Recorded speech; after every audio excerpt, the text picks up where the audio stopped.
महाकुंभ प्रयागराज साल की शुरुआत में देश एक ऐसे त्योहार में डूबा है जहां भक्ति, आस्था और तप का अद्भुत संगम देखने को मिलता है। महाकुंभ 2025 संगम नगरी प्रयागराज में हो रहे इस महाकुंभ में श्रद्धालुओं का जनसैलाब उमड़ रहा है। पिछले दिनों में 7 करोड़ से अधिक श्रद्धालु त्रिवेणी संगम में डुबकी लगा चुके हैं।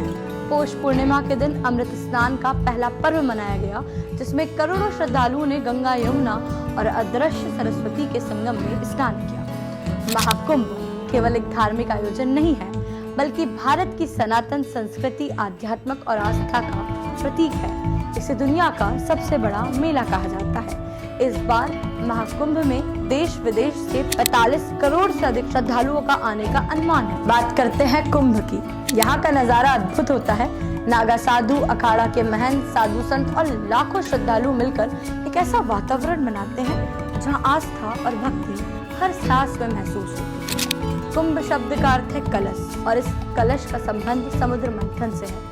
पौराणिक कथाओं के अनुसार जब देवताओं और असुरों ने अमृत पाने के लिए समुद्र मंथन किया, तो अमृत कलश की रक्षा के लिए एक भयंकर संघर्ष हुआ। इंद्रपुत्र जयंत अमृत कलश को लेकर भागे और इस दौरान अमृत की बूंदें हरिद्वार, प्रयागराज, उज्जैन और नासिक में गिरी। यही कारण है कि इन चारों स्थानों पर कुंभ मेले का आयोजन होता है। लेकिन महाकुंभ का ज्योतिषीय पहलू भी उतना ही महत्वपूर्ण है।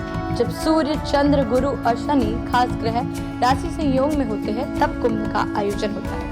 यह 12 साल के चक्र पर आधारित करता है, क्योंकि जयंत को अमृत कलश स्वर्ग में ले जाने में 12 दिन का समय लगा था, जो पृथ्वी के 12 वर्षों के बराबर माने जाते हैं। अगर बात करें महाकुंभ की, तो युवाओं के लिए बेहद खास है, क्योंकि यहाँ सिर्फ आध्यात्मिक नहीं, बल्कि संस्कृति और विचारों का आदान प्रदान भी देखने को मिलता है। सुबह की गंगा आरती, भव्य शाही स्नान, देश के अलग अलग हिस्सों से आए साधु संत के अनोखे जीवन दर्शन, योग, ध्यान और सत्संग, यहाँ सब कुछ है। महाकुंभ एक ऐसा प्लेटफॉर्म बन गया है जहाँ भारतीय संस्कृति को करीब से महसूस करते हैं। यह सिर्फ एक मेला नहीं है, बल्कि हमारी सभ्यता का एक उत्सव है। अगर हम देखें तो इस बार महाकुंभ में वहाँ साधु संत की अलग अलग कहानियां भी आकर्षण का केंद्र बनी हुई है। इनमें से सबसे चर्चित है IIT बाबा अभय सिंह, जिन्हें इंजीनियर बाबा के नाम से भी जाना जा रहा है। चलिए समझते हैं कि कौन है IIT बाबा।